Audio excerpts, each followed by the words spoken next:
আসসালামু আলাইকুম। System academic কেয়ারের পক্ষ থেকে সবাইকে আন্তরিক সালাম ও শুভেচ্ছা। আমি শুরু করব নবম শ্রেণী গণিত 56 পেজের 2 নম্বর প্রশ্নের সমাধান। 2, 9, 16, 37 এই মানগুলা, এই গ্যাপগুলা ফিল আপ করতে হবে, বাট আপনি জানেন না মানটা কি, তাহলে আমরা সব চেক করতে হবে। তাহলে প্রথম পদ হলো 2, অন্তর হলো বিয়োগ করলাম। তাহলে সেকেন্ড পদটি ফার্স্ট পদ বিয়োগ, মিনিমাম 2টা চেক করে দিবেন। 9 থেকে 2 গেলে 7 বা 16 থেকে 9 গেলে 7 একই রকম।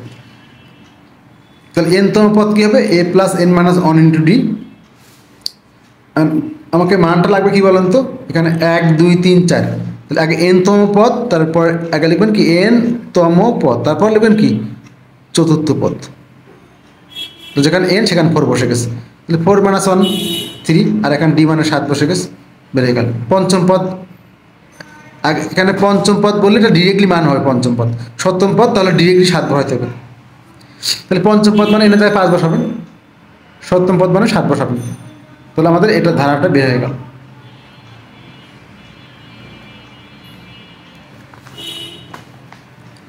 সেকেন্ড কোশ্চেনটি দেওয়া আছে এরকম যে -35 খালি ঘর।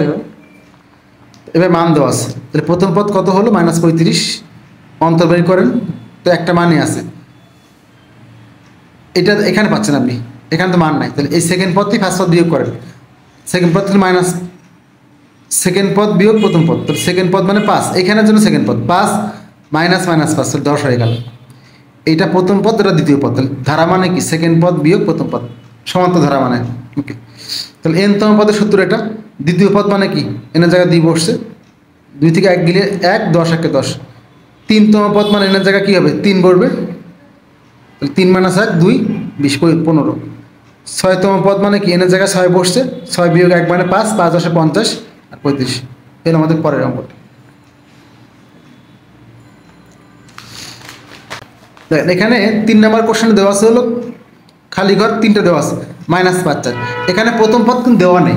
তাহলে প্রথম পদ না দেওয়া থাকলে কিন্তু আপনি সূত্র লিখতে পারবেন না, যে a প্লাস n মাইনাস 1 লিখতে পারবেন না। সেক্ষেত্রে আমি কী করবো?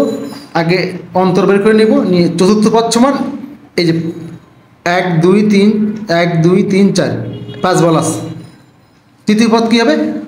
ওর থেকে জাস্ট অন্তরটা বিয়োগ হবে, -9, ওইখান থেকে অন্তরটা বিয়োগ। দ্বিতীয় পদ কী হবে? তৃতীয় পদ থেকে মানে 14 থেকে 9 বিয়োগ হবে। প্রথম পদ কী হবে? দ্বিতীয় পদ থেকে 9 বিয়োগ হবে। বাট ষষ্ঠ পদ কী হবে? পঞ্চম পদ যোগ পরের পদ। পরের পদ চাইলে যোগ হবে, পরের পদ মানে ষষ্ঠ পদ, তাহলে আমার তো মান নাই। তাহলে পঞ্চম পদ যোগ পার্থক্যটা, আর যদি আগের পদ চাই তাহলে বিয়োগ হবে। লাস্ট কোশ্চেনটি দেওয়া সেভাবে।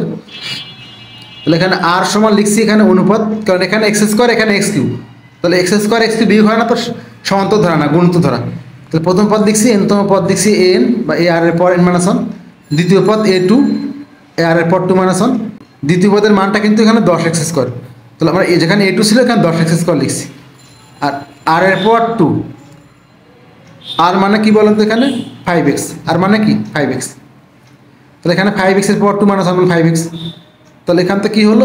এখান থেকে আমাকে a1 ইকুয়াল টু কী হলো? 10x square by 5x। তাহলে এখানে কত? 2x।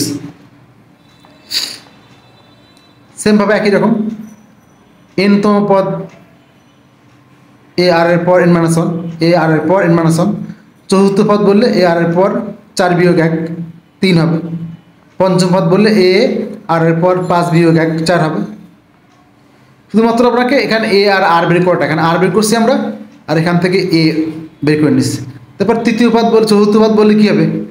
আমাকে লাগবে হলো প্রথম দ্বিতীয় তৃতীয়। এ মানে প্রথম পদ, তৃতীয় পদ। তৃতীয় পদ মানে কি? 1 কমে যাবে। চতুর্থ মানে কি? আর 1 কমে যাবে। এভাবে জাস্ট মান বের করা। এলে আমাদের অ্যান্সারটি। আশা করি বুঝতে পারছেন। সিস্টেম একাডেমিক কেয়ারের পক্ষ থেকে আন্তরিক সালাম জানিয়ে শেষ করলাম আজকের মতো ক্লাস। আল্লাহ হাফিজ।